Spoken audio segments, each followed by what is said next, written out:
Ladies and gents, welcome to G Reaction, and this is top 10 places to visit in the UK by the channel Ryan Shirley.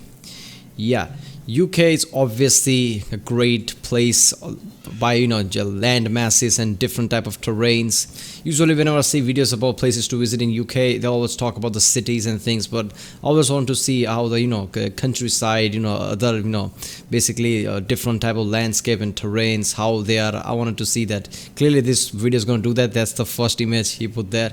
So yeah, it's going to be fun. All this Harry Potter scenes and things were all, I think, was shooted in the UK, and it was just epic places. The Scotland, Northern Ireland, and different places, Wales. So yeah, it's gonna be fun. Remember, people, if you like my reaction, don't forget to like and subscribe. Check out other reaction. There's a link in the description. Check out the cast for the playlist. Check out the end cards, and yeah, let's do this one. What's up, guys? My name is Ryan Shirley, and I spent the last few years exploring the United Kingdom, and I want to show you my favorite places. So here's my UK top 10.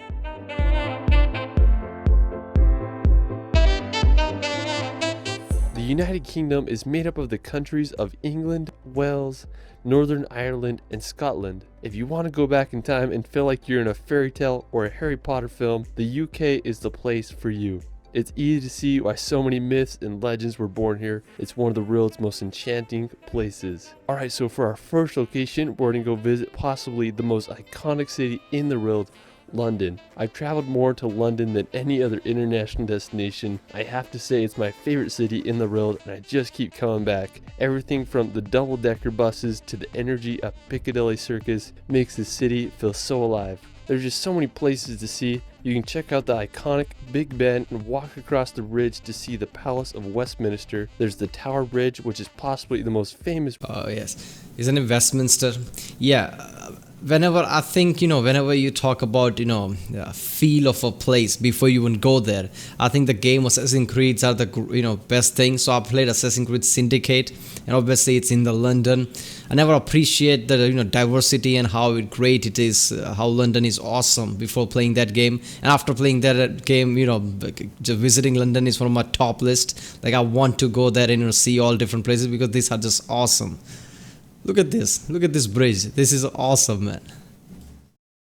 Bridge in all of London. You can go see the Stoic Guards at Buckingham Palace or take a ride on the London Eye. If you haven't already been to London, I highly recommend visiting when you can. It's hard to beat the London atmosphere. There's no city like it in the world. Alright, so after exploring London, we're going to make the 2-hour drive over to Stonehenge. Located in Wiltshire, England, lies one of the most famous man-made rock structures in the world. There's a lot of mystery surrounding Stonehenge. Yeah, this would be one of my top lists when I visit UK. Like, all the places to visit, this is going to be on my top because I'm a science guy. So, Stonehenge is the first thing because it just fascinates me. Something this old related to science. This is, at our best knowledge, this is functioning observatory. So I would go there and see, like, damn, these rocks are actually, that old, and people actually built it, this gigantic rock, and aligned it just the right way so you could predict eclipses and things like that. So this is awesome.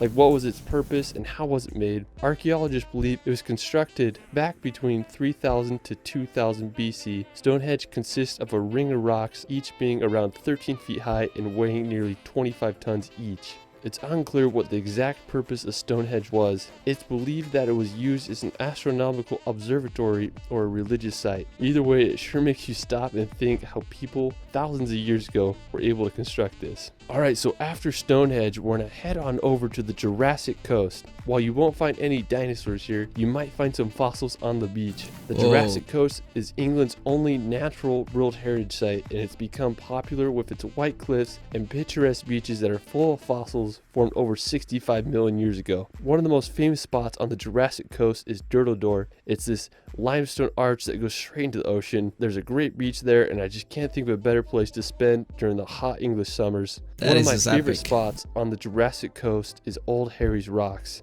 Now, special thanks to my friend David Rule for providing this footage. He has an awesome Instagram and YouTube that I'll provide in the description below. I remember the first time I saw his picture of this place and I was just baffled by the scenery there. The Old Harry Rocks are these sea stacks that are made completely out of chalk that mark the end of the Jurassic Coast. In World War II, the stacks were used as target practice for pilots, so that's kind of crazy. I just love the combination of the green meadows with the white cliffs and the blue ocean. I mean, it's just... Yeah, this is just epic. Look at that. white at the sides and green on top. Uh, One of the best thing about this is this, untouched nature. That's awesome. When you see really old things, untouched nature, it's just awesome. Yeah, this is one of the things, nobody really features things like this. Whenever they talk about places to visit in UK, awesome things about UK, nobody put things like this, but this is just awesome. Hard to beat that scenery. Alright, so after the Jurassic Coast, we're gonna head up north to visit the country of Wales. Now, Wales is located in the southwest part of Great Britain. It's famous for its mountainous national parks, picturesque coastline, and distinct Welsh Clarkson ride that road a language. lot. One of the most scenic places in Wales is the Snowdonia National Park. It's a region in northwest Wales that is known for its mountains and lakes. The highest peak in Wales, Mount Snowdon, is located in the park with an elevation of 10,085 meters. You can hike on up there, or you can take the Snowdon Mountain Railway to the top. If you're lucky, you might be able to see Ireland across the sea. Alright, so after Wells, damn, I love that. I'm not gonna lie, I love that. Whenever I play, one of those games like Assassin's Creed Origins and things like that, those old timer games where you scale mountains with your horses and things, you go along distances. It would be really awesome to do that in real life here, like scale that mountain, see Ireland in the distance. That would be so awesome. Isle of Man. Now located in the Irish Sea, right between England and Ireland, yeah. lies a rugged island known for its rural landscapes and medieval castles. While it's And technically races. not part of the United Kingdom, it has status of crown dependency, and the UK is responsible for its defense and external relations. The Isle of Man has had an interesting history. Humans have lived on it since 6500 BC, and in the 19th century it was ruled by Norway, but in 1266 the island became part of Scotland, and now it is a self-governing isle. An interesting place on the Isle of Man is Peel Castle. It was constructed by Vikings in the 11th century and just sits right on the ocean. I mean, it's a pretty cool castle if you ask me. Alright, so after the Isle of Man, we're gonna head up. Look, I'm not gonna lie, I've watched so many Top Gear videos. So, one of the first thing that I would do when I go to UK and go to visit all the places, first I go to London, obviously. Visit all these places, and then basically rent a awesome car and then ride all the way to this distances, Scotland, all these places. Obviously you can go to Isle of Man with that, but yeah, all the places I can do, I would go long distances with the car. That would be so much fun. Watching Top Gear, watching different movies like Harry Potter and things like that. It would be so awesome experience. Look at these woods, man. This is straight out of some kind of a mythological fictional story. I love this. Across the sea to visit Northern Ireland. Now, Ireland is full of just beautiful scenery, dramatic coastal cliffs, and countless castles. Back in 1921, Ireland was split into Northern and Southern Ireland as a result of the Government of Ireland Act of 1920. While Southern Ireland became a free Irish state, Northern Ireland remained within the United Kingdom. The capital of Northern Ireland is the city of Belfast, which is the birthplace of the Titanic ship. One of the most iconic places in Northern Ireland is the Dark Hedges. It's this road lined with beech trees. Planted in the 18th century, it was used as a filming location for the Game of Thrones. On the northern coast, you can check out the Carrick Already Rope Bridge or see the basalt columns at the Giant's Causeway. I mean, there's just so much history and beauty in Ireland, and it just makes me want to go there and explore. Alright, so for our next location, we're gonna head to Scotland to visit the Isle of Skye. This is probably my Look at that, look at him standing there. UK. You literally feel like you're in a fairy tale when you visit there. I was lucky enough to go to the Isle of Skye last summer, and it's about a 5-hour drive from Edinburgh. One of the most impressive places in the Isle of Skye is the Old Manor Store. It's one of my all-time favorite rock formations.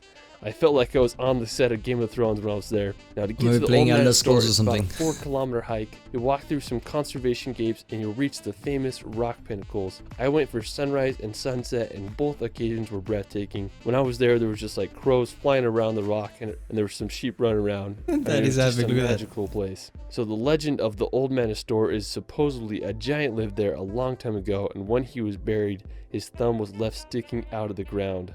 When you go there, it's easy to see why it's one of the world's most iconic rock formations. It's one of my all-time favorite places, and I recommend everyone to see it at least once in their life. Just a few minutes away from the Old Manor Store, there is a breathtaking waterfall called Meout Falls that cascades down to the ocean. There's a nice viewpoint where you can look at the waterfall. The surrounding sea cliffs in the area are also stunning. Whoa, go back. Point where you can look at the waterfall. Look at that. Look at on top, all these people standing there. That's a massive cliff down there and the waterfall from that. This is awesome. Look at that. Oh, I love this. This is a great scene. Basically, take us a drone with you with a camera whenever you visit these places and take an awesome footage and photos. I'm gonna do that one day. I'm not gonna lie. There are lots of places in my mind. UK is one of the top ones because so much different terrain and history there. So yeah, this is just awesome. It's gonna take lots of days, even weeks. Obviously, I'm gonna take a car. I'm not just gonna jump on flights and go there. I'm gonna ride it through. It doesn't matter how long time it takes. Just to I've been a Top Gear fan for extremely long time. I have to do that. But yeah, that would be awesome. Cliffs in the area are also stunning. One of the most famous is Kilt Rock, which are right by Meout Falls. I mean, it's just such a cool area. There aren't many waterfalls that fall straight into the ocean. If you're looking to find some ferries, you may want to check out the ferry pools. There are these Oh my picturesque God, look blue at that. pools that lie at the base of the Black Colons. When I was there were so many midges. I didn't dare get close to water, so make sure you bring some bug spray. If you want to do a beautiful hike, I'd also recommend visiting the Korang. It's one of the most beautiful areas in the Isle of Skye. You feel like you're walking on a giant golf course. I found this crazy vantage point to get a good 360 view of the whole area. Alright, so after the Isle of Skye, we're going to head over to the nearby Eileen Donan Castle. If you're driving to the Isle of Skye, you will drive right by this. It's one of my favorite castles in the UK. Whoa! Situated on a small tidal island at the point where the three great sea locks meet. The castle was built in the 13th century. I'm so mad at myself. I didn't visit the castle when I was there. I wasn't able to check it out. That's one of my biggest regrets of when I visited the UK, so don't make the same mistake I made. Alright, so after castle, we're head over to one of Scotland's most iconic locations, the Glenfinnan Viaduct. Is located at the top of Loch Shiel in the West Highlands of Scotland. It was completed around 1898. This may look familiar because it was featured in the Harry Potter films. When I was there, I wanted to get close to the bridge, so I walked underneath it. I was just shook by how big it actually was. After I hiked to the top to get a good vantage point so I could see the famous train go across the viaduct. Just really reminds you of those Harry Potter movies. Yeah, Alright, seriously. so after Glenfinnan, we're going to head over to Edinburgh. Now, if you want to go back in time, Edinburgh is a must. It's where J.K. Rowling wrote her Harry Potter novels. When I started traveling, this was one of the first cities Harry I Potter visited. feels. It's a medieval old town with intricate neoclassical buildings, cobblestone streets, and beautiful gardens. The iconic Edinburgh Castle overlooks the city and is home to Scotland's crown jewels. When I was there, I didn't go into the castle because I was being too cheap, but one of my favorite places was Calton Hill. It offers a beautiful view of the whole entire city. While we're still in Edinburgh, we're going to head over to Arthur's Seat. Now, Arthur's Seat is located in Holyrood Park. It's a volcano, and it's a short walk from Edinburgh Centre. Arthur's Seat is an extinct volcano with an elevation of 823 feet. When I was there, I wanted to get as high as I could so I could see all of Edinburgh. I made a hike up and I reached the top. It was just so windy when I was there, nearly blew me over. After I hiked to the top, I had a good time just hiking around Holyrood Park and enjoying the views of one of UK's most iconic cities. Alright, well that is it for my United Kingdom top 10. That was so the UK good. is just such a unique region in the world, and I hope all can witness its beauty and history. What was your favorite place in the video? Let me know in the comments below. If you guys want to support the channel, considering becoming a patron. Yeah, there is no one place that is my favorite. All of them were awesome. At the start, I started out saying that I'm tired of constantly people, pointing out cities. Like, see how these awesome cities are. I want to see more of the countryside and landscapes and different terrains. And those were awesome. He showed us here. But also the cities, that night view of London was awesome too. Everything was glowing, the Ferris wheel and everything. That was just awesome. Edinburgh, and yeah, this entire UK is awesome, man. If you want to visit some place and if you don't go to UK and visit that's just, yeah. But I wanna properly visit it. I wanna, like I said, rent a car, a good enough performance car.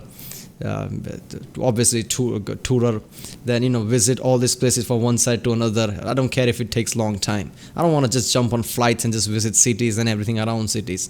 I want to go to the countryside, so see those roads, because I saw lots of Top Gear episodes where Clarkson and them just go to long stretches of road. Those are just awesome. Yeah. Alright people, if you like my Rick Sunday, don't like, subscribe, check out the Rick Sunday. There's a link in the description. Check out the cast for the playlist, check out the end cards. I'll see you next time.